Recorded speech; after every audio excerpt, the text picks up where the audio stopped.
What's a mile? 35,000 feet? A mile, now you got to remember this because it's going to be an important number. 5,280 feet. Is a mile. Is a mile, right. Oh. Now, the tallest building in downtown L.A. is probably not over 800 feet, 1,000 feet at the most. No. I'm not sure. I did look it up at one point, what the tallest building was. I don't remember what it was. I know the tallest building in Atlanta is 1,060 feet. And, 2 miles, you'd have to think of 10 of those stacked on top of each other to get a 2-mile thick sheet of ice. That's an amazingly huge mass of ice. Right. Right. And that's pretty much the summit of Greenland, right? Wow. And what we're looking at on this graph here, if you go down the left side of the graph, it's the surface, and then down here, this 1,500 you see right at the bottom, that's 1,500 meters, right? 1,500 meters, you figure there's about 3.28 feet per meter, so that's going to be 45. It's going to be close to 5,000. So this is 1,500 meters times roughly a mile. Yeah, a little less than a mile. Over here on the right is the time in thousands of years before the present.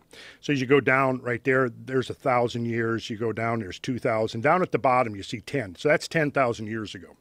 Now, basically, what the oxygen isotopes do, they're a proxy for temperature change adjacent to the ice mass, right? And if you look at this, these are snapshots basically taken like every 10 years, right? And what you see here is that the temperature is oscillating back and forth.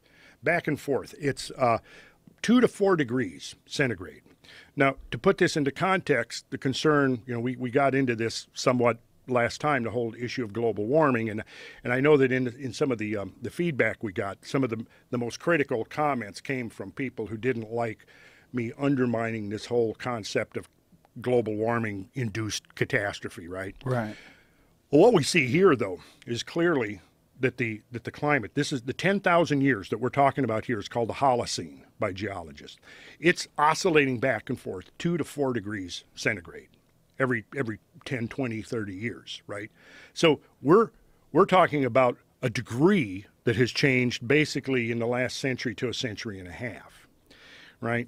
Which really almost wouldn't even show up here, you see. But we're going down. As we go down, we'll see, as you go to the right, that means temperature's warming. As you go to the left, it means it's cooling, right? And so as we go back down, this is through the Holocene. We're going through here. And if you look, there's some interesting stuff going on. Right here at about 8,200 years ago, there's a spike of cooling right there. And that was very, very significant cooling. I mean, that was probably caused the glaciers worldwide to start growing again for a couple of centuries after they had basically disappeared at the end of the Ice Age. So this was a very significant event right here. And then as we get down right here at 10,000, you see it starts deviating to the left. It starts deviating to the cooler. I'm going to go to the next slide where we take this graph and we turn it on its side. And what I've done here is, you see, this is the present right here. And this is basically 10,000 years ago over here on the right side. And I've drawn there's a level green line in here to kind of give you a comparison. And you'll notice something. Here's this 8,200 year ago cold spike, right? And then as we're going along here, you'll notice something, that the general amplitude of these oscillations starts increasing as we get closer to the present. Can you see that? Yeah. Yeah, it gets bigger. And you'll also notice that it's dropping. It's dropping below that green line. And that means it's cooling.